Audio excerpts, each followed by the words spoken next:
Good morning, my brothers and sisters. It's episode 44, season 2.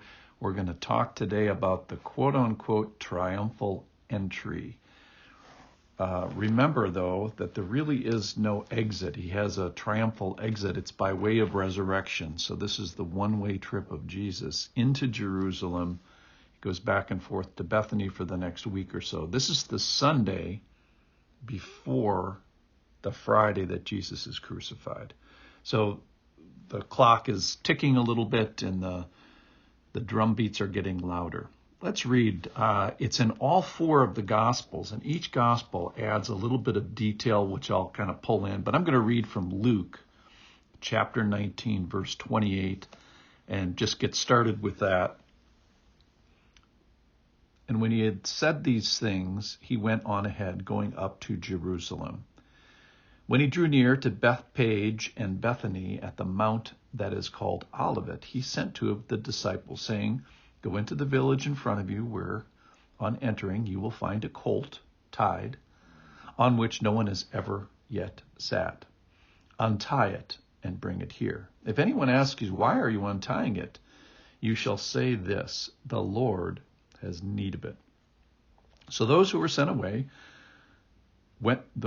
went away and found it just as he had told them. And as they were untying the colt, its owner said to him, "Why are you untying the colt?" And they said, "The Lord has need of it." And they brought it to Jesus, and throwing their cloaks on the colt, they set Jesus on it. And as he rode along, they spread their cloaks on the road. And as he was drawing near, already on the way down the Mount of Olives, the whole multitude of his disciples began to rejoice and praise God with a loud voice for all the mighty works they had seen, saying, "Blessed is the King who comes in the name of the Lord, peace in heaven and glory in the highest." And some of the Pharisees in the crowd said to him, "Teacher, rebuke your disciples." He answered, "I tell you, if these were silent, the very stones would cry out." So let me just start with the ending, and that's the rocks crying out. If you've ever been to Israel, you'll note that Israel is full of rocks. You'll never go to another place where one of the most prominent features about the landscape is rocks. And remember in Genesis chapter 3, verse 17, that the ground was cursed. And then in Romans 8:19, Jesus is right that the creation wants to cry out. Listen to this. For the creation waits with eager longing for the revealing of the sons of God.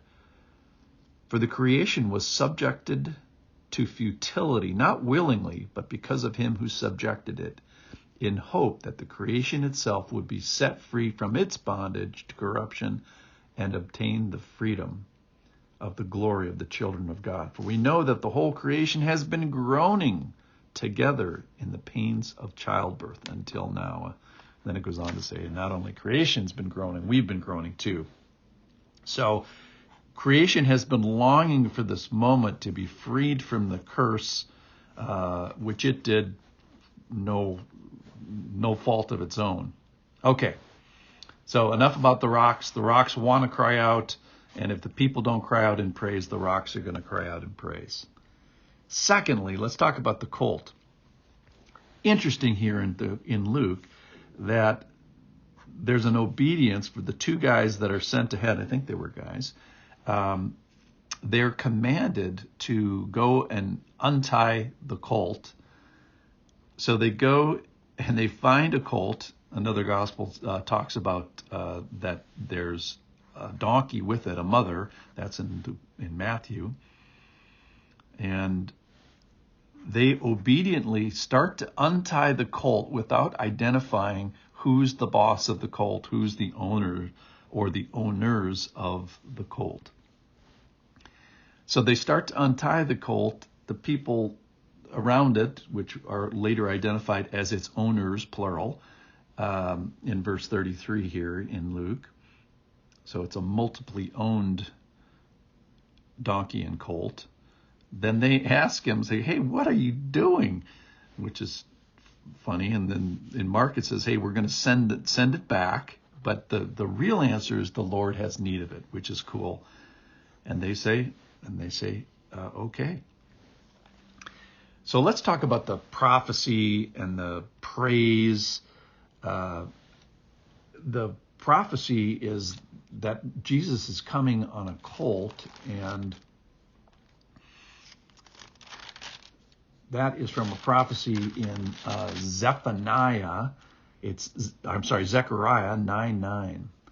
It's quoted in Matthew. Say to the daughter of Zion, bring your king, behold, your king is coming to you, humble and mounted on a donkey, not on a chariot, on a donkey, and on a colt, not even a donkey, a colt of a donkey, the foal of the beast of burden.